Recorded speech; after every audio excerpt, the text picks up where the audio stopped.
सवाल नंबर 5 है खुलासे का। और ये बात तो आप जानते ही होंगे कि 2 स्पार्क के खुलासे आपको आते हैं और इसमें से आपने एक अटेम्प्ट करना होता है।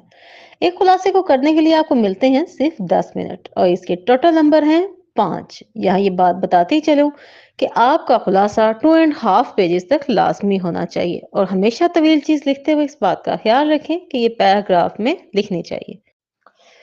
इस वक्त स्क्रीन पे आपको नजर आ रहा है एक बेहतरीन सा पैटर्न। तो इसके लिए आप क्या करेंगे, सफे के बिल्कुल वस्त में लिखेंगे सवाल नंबर 5। उसके बाद आप लफ्ज लिखेंगे खुलासा। खुलासे के आगे डालेंगे आप तफसीलिया की इलामत जो इस बात को शो करती है कि आप एक तवील चीज लिखने जा रहे हैं।